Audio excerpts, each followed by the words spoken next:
Time for an update on the roaster progress. As you can see, we've got our GIESEN W6 roaster, which is the one we received just like last week or something.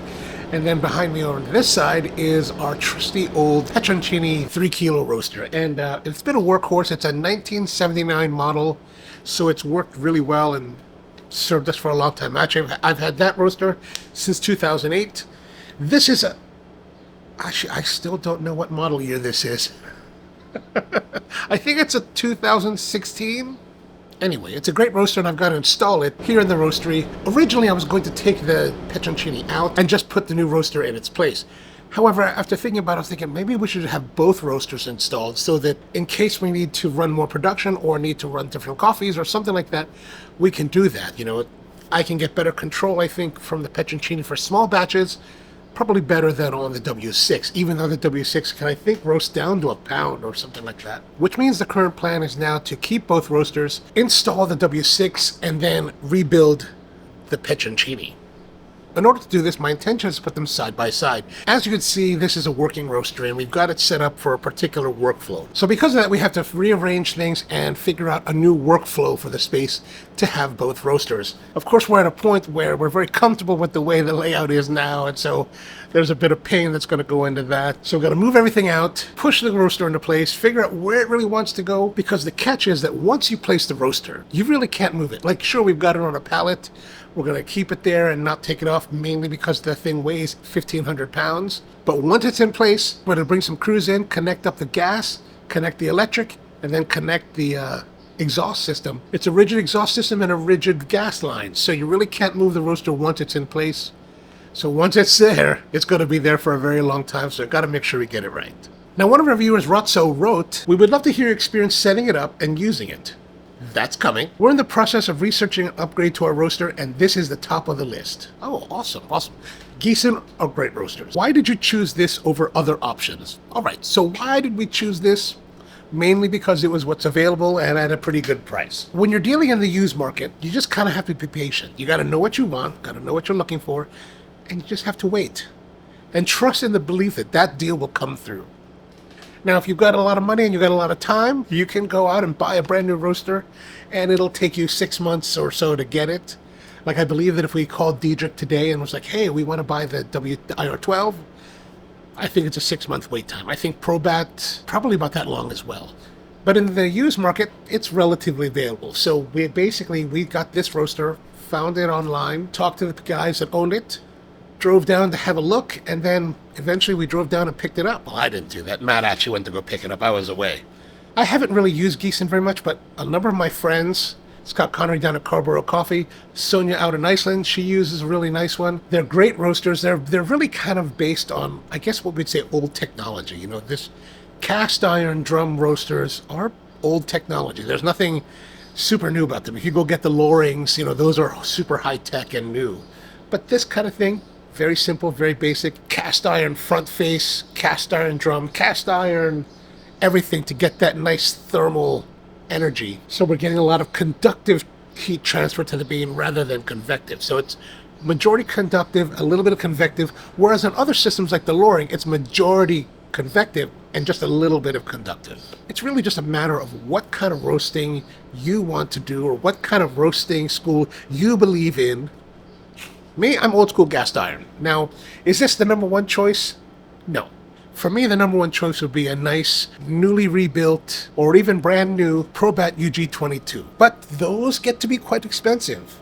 So you have to make a balance somewhere. And I would have preferred a little bit larger roaster. One of the other roasters we were looking at was a early 2000s Probat L12.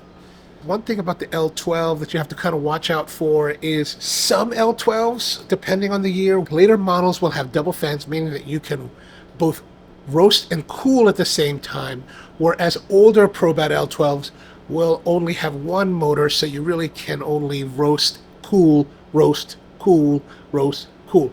And that's not cool. I like to have it so that you can roast and cool at the same time. The Petroncini is like that. You only can do one or the other, really. Many years ago, I decided I was going to make a modification to it so that we can cool and roast at the same time, because there's nothing like more frustrating to me as a roaster than to sit there and have to wait for the coffee to cool before I can start the next roast. I want to turn and burn. I want to get 4 roasts per hour, and that makes me very happy from a production standpoint, because when you've got like 20 or 30 batches to run, man, that takes a long time. And then when you have a small roaster like the 3 kilo, you did 20 batches, you're like, well, this one, that's double the capacity, so we'll have a little bit better. But comme c'est comme ça, c'est la vie, that's how it is. So I'm going to get to work here and start to clean up the space and rearrange things, so you get to join us on that.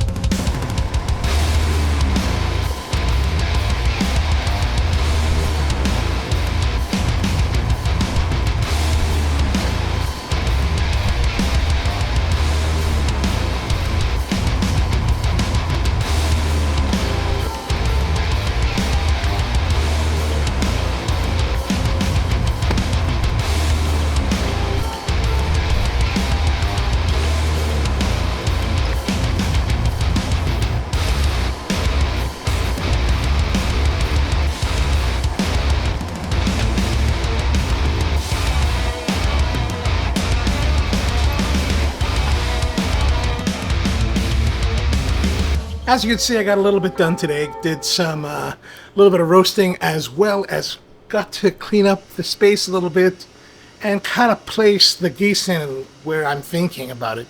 Now, as you can see here behind me, the GIESEN is to the right of the Petroncini, but I think that after placing it, we're going to have to really move it a little bit more this way, closer to the wall, because what we want is really to have enough space to work around it.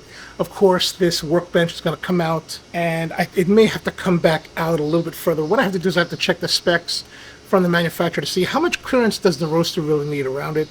The more space you can give it, the better it is, and then, especially from the back wall, you want to have enough space so that the exhaust system can come out and turn up and go wherever it needs to go, as well as having enough space for the gas line to come in, and then enough space for a person to work around it. What you really don't want is to have a roaster that's right up against the wall, so you really have to squint yourself into it.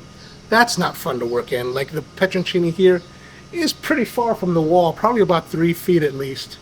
So we're going to at least match that with the GIESEN. Of course, the GIESEN's deeper. I was thinking that maybe it's better to have the fronts of the roasters pretty much in line, but I think that's not going to work out because of how much depth we have behind the space to the wall.